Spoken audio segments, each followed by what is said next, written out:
Number. Singledad ran into gunfire. To save a cop, what he and his dog did shocked the entire police force. In the chaos of gunfire echoing through downtown streets, as terrified citizens scrambled for cover, one man inexplicably ran straight into the line of fire. On the blood-stained concrete, a female police officer lay crumpled, crimson spreading across her bulletproof vest. No one dared approach, but he did, alongside his loyal German shepherd, racing forward to drag her to safety. The entire city witnessed it. The whole police department stood stunned. A mechanic father had done what even trained officers hesitated to do. Nathan Carter had never imagined his Saturday morning would unfold like this. At 36, the former Marine had carefully constructed a quiet life in Boston's suburbs, far from the violence that once defined his days.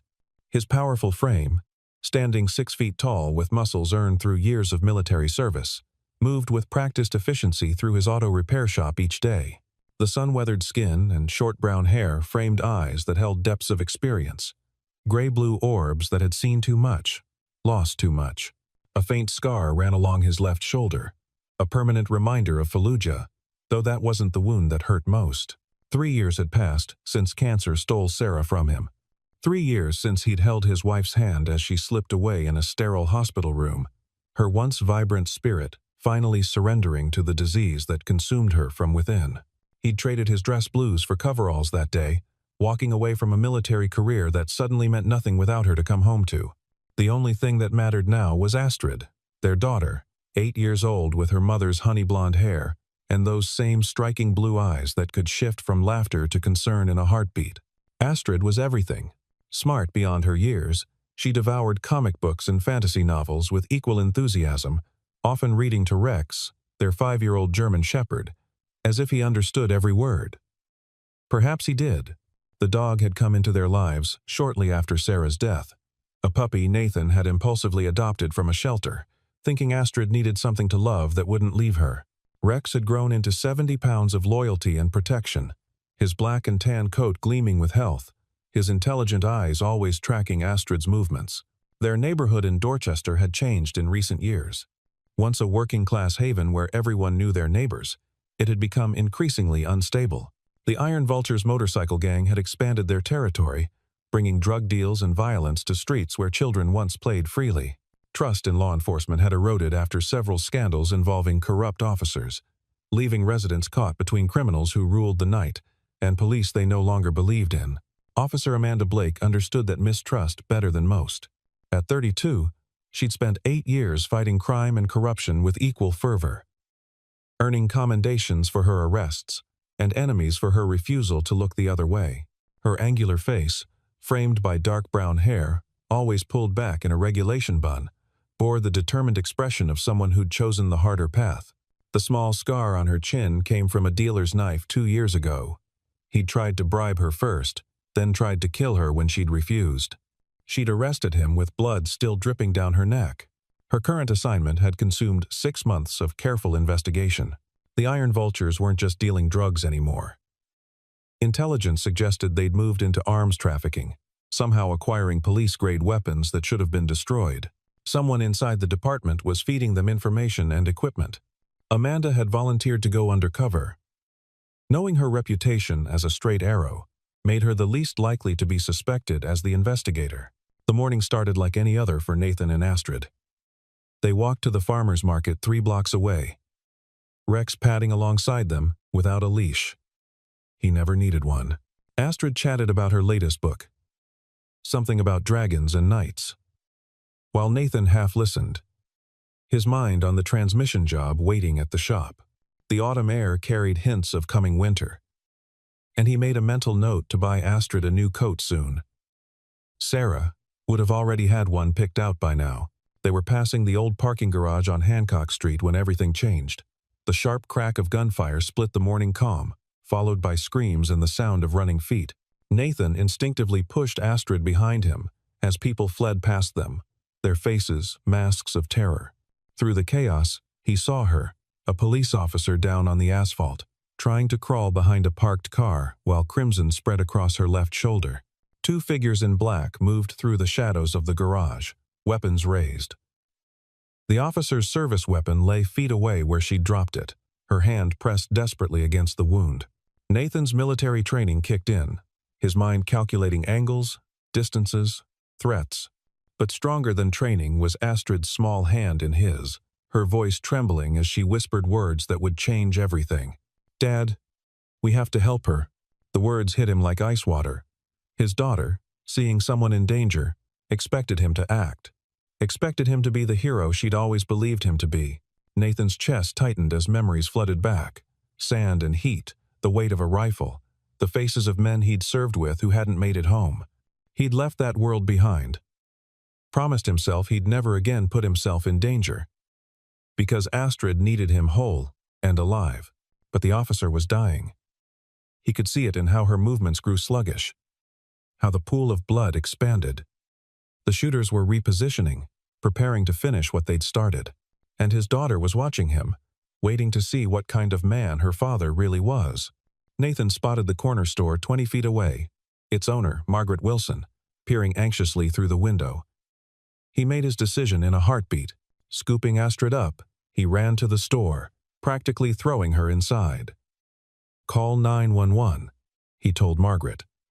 His voice steady despite his racing heart. "Keep her safe. Don't let her watch."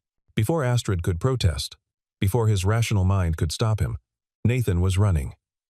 Not away from the gunfire, but straight toward it. The distance to the wounded officer felt both endless and instantaneous. Nathan's boots pounded against asphalt as Rex surged ahead, the dog's instincts aligning with his master's intent. A bullet whined past Nathan's ear, so close he felt the heat of its passage. Another sparked off the concrete inches from his knee, but he didn't stop, couldn't stop, not when he could see the officer's eyes, brown and desperate, fixed on him with a mixture of shock and hope. Rex reached her first, positioning himself between the officer and the shooters, his deep bark echoing off the buildings. The sound was primal, threatening, the voice of a predator protecting its pack. For a crucial second, the gunfire paused. Whether from surprise or the need to reload, Nathan didn't know or care. He slid the last few feet on his knees, ignoring the skin tearing through his jeans, and grabbed the officer under her arms. "I've got you," he said, though he wasn't sure she could hear him over Rex's continued barking and the resumed gunfire. She was heavier than expected. The vest, the equipment belt, dead weight from blood loss. Nathan's muscles, still conditioned despite 3 years of civilian life, strained as he dragged her backward toward the cover of a delivery truck. A bullet caught his upper arm, tearing through jacket and flesh with burning intensity. Nathan grunted, but didn't stop moving, using his body to shield the officer as they moved. Rex darted back and forth, unpredictable and fierce, keeping the shooter's aim disrupted. 20 feet, 15, 10. Finally, blessed cover as they rounded the truck's bulk. Nathan immediately shrugged off his jacket, pressing it hard against the officer's shoulder wound. Her eyes were glazing, shock setting in. "Stay with me," he commanded, falling back on combat first aid training. "Look at me." "What's your name?" "Blake," she managed. "Amanda Blake." "Okay, Amanda. You're going to be fine. Help's coming." He could already hear sirens approaching.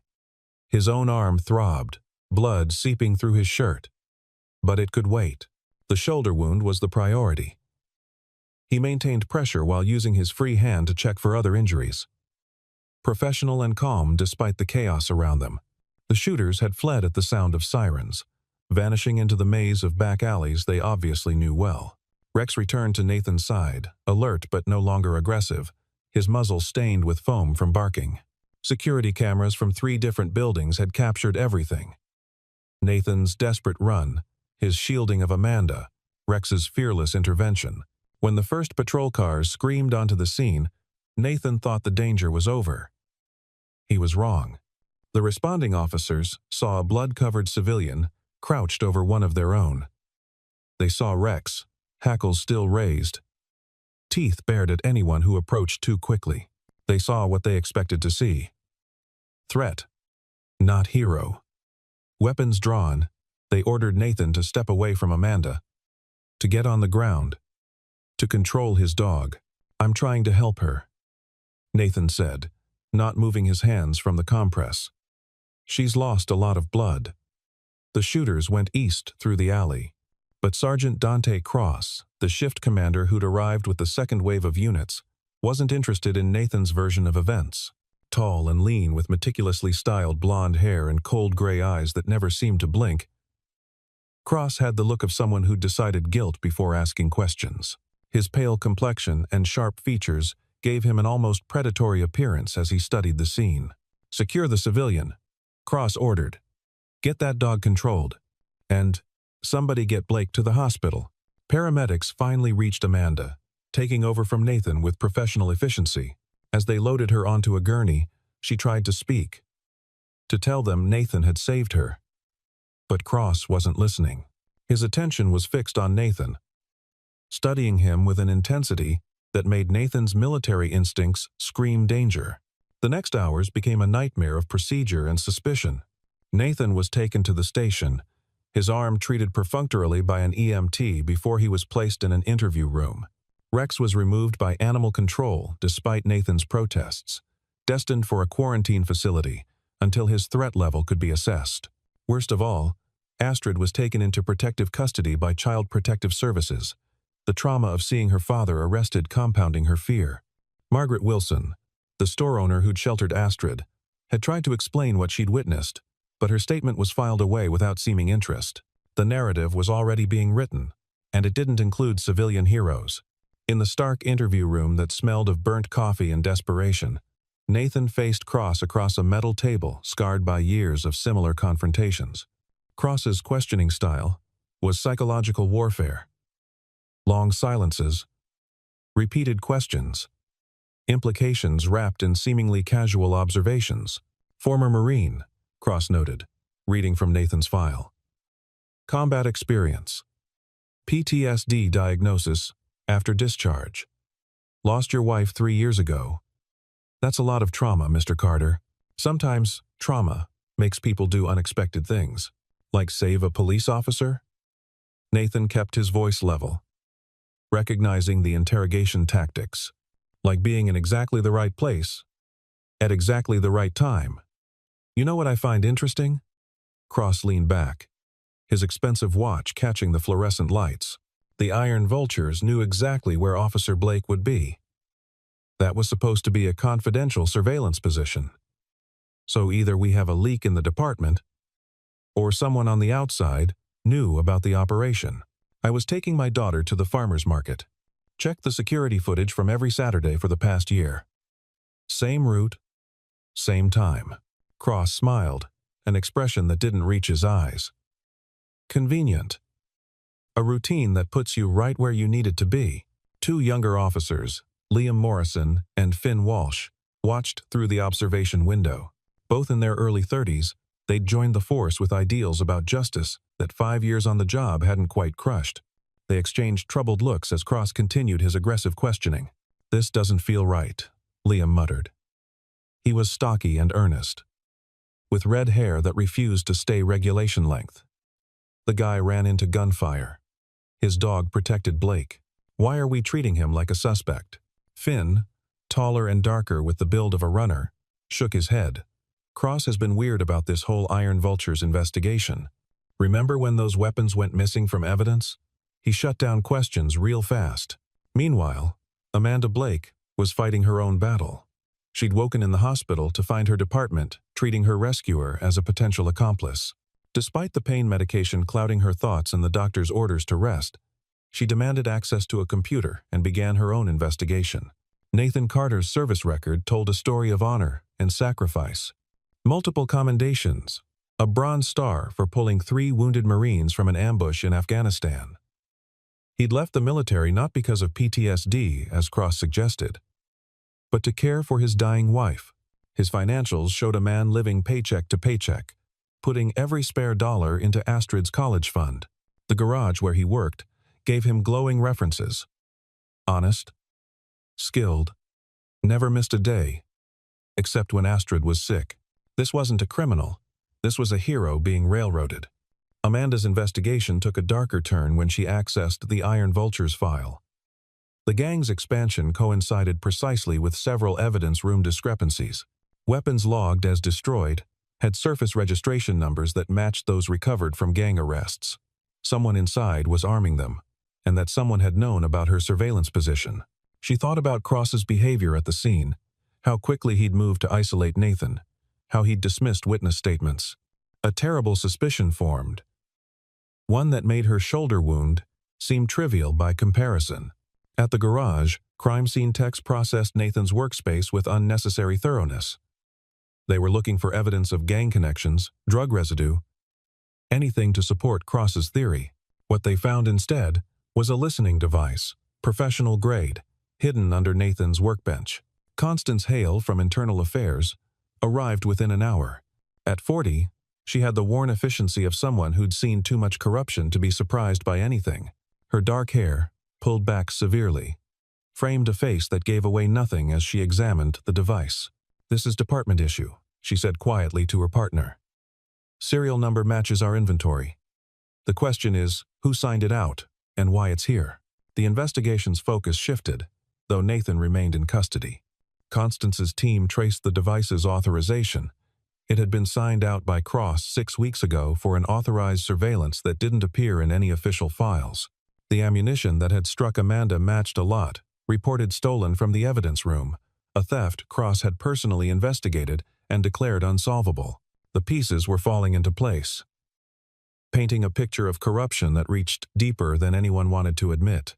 Nathan had been held for 48 hours when Amanda, against medical orders, discharged herself from the hospital and arrived at the station. Her left arm was immobilized, her face pale from blood loss, but her eyes burned with determination. "I need to speak with Sergeant Cross," she told the desk officer. "About the Nathan Carter case."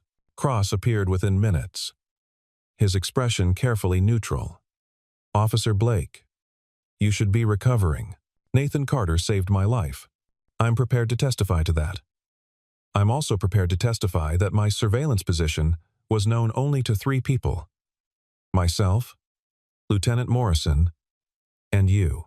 Something flickered in Cross's eyes. Calculation. Perhaps a hint of concern. "You're obviously still affected by trauma, Blake. Perhaps you should. Perhaps I should talk to Internal Affairs about the weapons missing from evidence, about how the Iron Vultures always seem to know our moves, about that listening device found in Mr. Carter's garage." The station had gone quiet, officers pretending to work while straining to hear the confrontation. Cross's face had taken on an unhealthy flush, his composure cracking. "Be very careful, Blake. Accusations like that can end careers." "Yes," Constance Hale said, appearing as if summoned. "They certainly can." She held up a folder, marked with IA's seal. "Sergeant Cross, I'm going to need you to come with me. We have some questions about your financial records. Specifically, the $50,000 deposited into an offshore account linked to your wife's maiden name." What followed was the systematic dismantling of a corruption network that had operated for 2 years. Cross had started small, looking the other way on minor arrests in exchange for cash. But Leon Marshall, the Iron Vulture's leader, had seen opportunity. He'd offered Cross a partnership that graduated from protection money to active collaboration, including supplying weapons and intelligence. Amanda had been getting too close to the truth. Her surveillance of the gang's weapons depot threatened to expose not just the Iron Vultures but Cross's involvement. The hit on her had been meant to look like a gang incident, with Nathan positioned to take the fall as either an accomplice or unfortunate collateral damage. Cross had been monitoring Nathan for weeks, knowing his routine, knowing exactly when to strike. But they hadn't counted on Nathan's instincts or Rex's ferocity. They certainly hadn't anticipated Amanda's survival and determination. The raid on the Iron Vultures came 3 days later. Nathan, finally released, had volunteered to help, his knowledge of urban combat and Rex's tracking abilities proving invaluable. The operation centered on a warehouse complex near the harbor, where intelligence suggested the gang stored their weapons cache. Rain pounded the metal roofs as tactical teams moved into position. Nathan, wearing a borrowed vest, guided Constance's team through the maze of containers. Rex, finally released from quarantine, worked with Liam to clear potential ambush points. The dog's senses were sharper than any technology, alerting to hidden gang members before thermal imaging picked them up. Cross was there too, having arranged to meet Leon to warn him about the impending raid, a final act of betrayal that Constance had anticipated. Wearing a wire, Cross became the star witness against himself as he laid out the entire conspiracy to Leon, warning him to move the weapons before dawn. When the floodlights blazed and sirens wailed, chaos erupted. Leon's men scattered, but Rex had already marked their escape routes. His barking guided teams to fleeing suspects while Nathan's tactical knowledge helped coordinate the encirclement. In the end, 17 gang members were arrested along with enough weapons to arm a small militia. Cross's expression when Constance personally arrested him was one of disbelief melting into resignation. The game was over, and everyone knew it. The trial that followed became a sensation. Evidence from Cross's communications, financial records, and the wire recording created an airtight case. Prosecutor Evelyn Torres, known for her tenacity, methodically presented how a sworn officer had betrayed his oath for profit, endangering fellow officers and civilians alike. Amanda testified about her investigation, her voice steady as she described the attack and Nathan's intervention. Security footage played on courtroom screens, showing Nathan's heroic run through Gunfire, Rex's fearless protection, the desperate first aid that had saved her life. When Nathan took the stand, the courtroom was silent. He spoke simply about that morning, taking his daughter to the market, seeing someone in danger, making a choice. When asked why he'd risked his life for a stranger, his answer resonated beyond the courtroom. My daughter was watching. She needed to know that, when someone needs help, you don't calculate the risk. You act. That's what makes us human.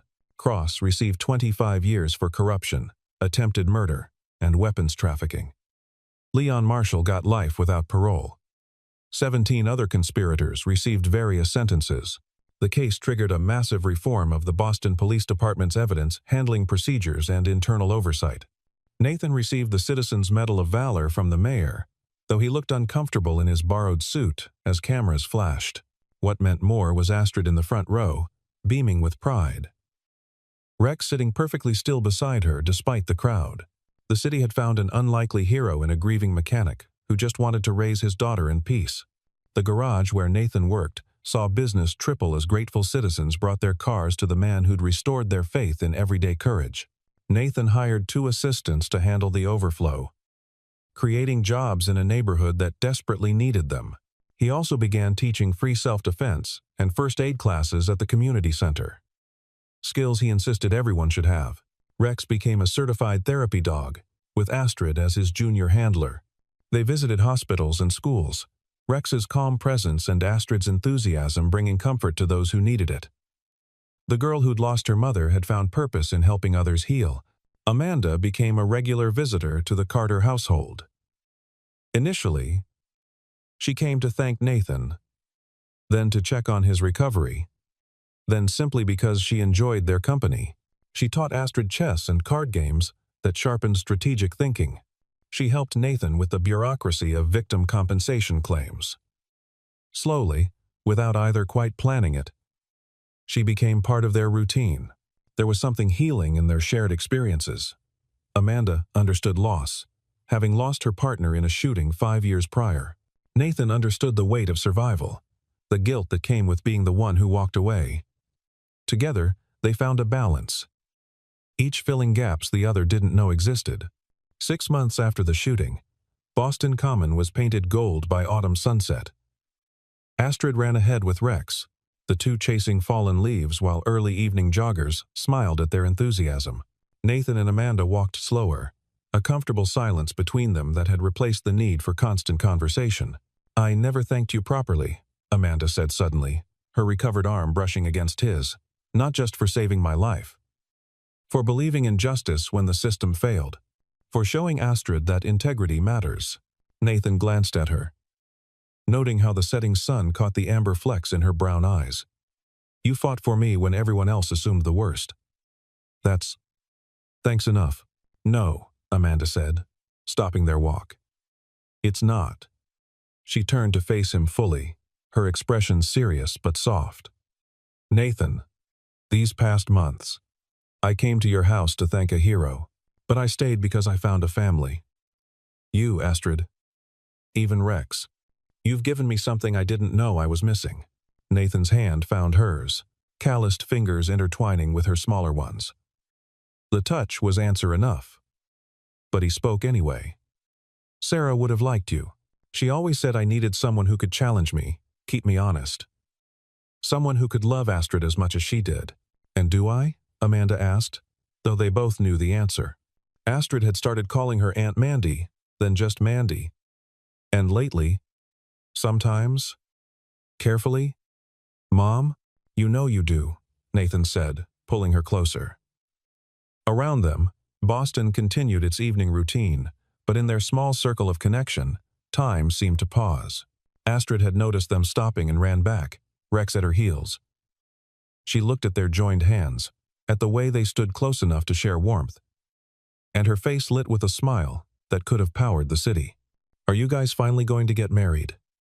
She asked, with 8-year-old directness.